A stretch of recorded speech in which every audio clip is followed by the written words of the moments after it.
नमस्कार। आप सुन रहे हैं द माइथोलॉजी रेडियो और आज के इस पॉडकास्ट में किस्सा महाभारत का।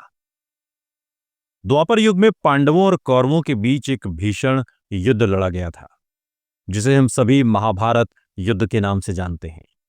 5 पांडवों में से एक भीम को लेकर यह कहा जाता है कि उनमें 10,000 हाथियों का बल था। लेकिन क्या आप जानते हैं कि उन्हें यह बल मिला कैसे?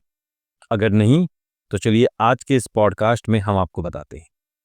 महाभारत में वर्णित कथा के अनुसार दुर्योधन भीम से बचपन से ही बहुत ईर्ष्या करता था, क्योंकि भीम सभी खेलों में कौरवों को हरा देते थे। और जब दुर्योधन ने सभी पांडवों समेत भीम को गंगा तट पर खेलने के लिए बुलाया, तो दुश्मनी की भावना के चलते दुर्योधन ने भीम के खाने में जहर मिला दिया, जिस कारण भीम अचेत हो गए। और मौका पाकर दुर्योधन ने अपने भाई दुशासन के साथ मिलकर भीम को गंगा में फेंक दिया। भीम अचेत अवस्था में ही नदी के द्वार नागलोक पहुंच गए। अचेत अवस्था में ही नदी के द्वारा। और जब भीम को होश आया तो उन्होंने पाया कि वो भयंकर सांपों से घिरे हुए हैं। सांपों के काटने के कारण भीम के शरीर से जहर का असर कम हो गया। उन्होंने सांपों को मारना शुरू कर दिया, जिससे डरकर सभी सांप नागराज वासुकी के पास पहुंचे और उन्हें अपनी सारी कथा सुनाई।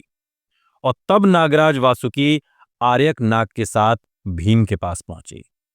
और तब आर्यक नाग भीम को पहचान गए और उनसे नागलोक आने की वजह पूछी। और तब भीम ने उन्हें सारी बात बताई, जिसके बाद उन्होंने भीम को कुंडों का रस पिलाया था, जिसमें 10,000 हाथियों का बल था। और जब भीम वापस लौटे तो दुर्योधन को बहुत ही आश्चर्य हुआ।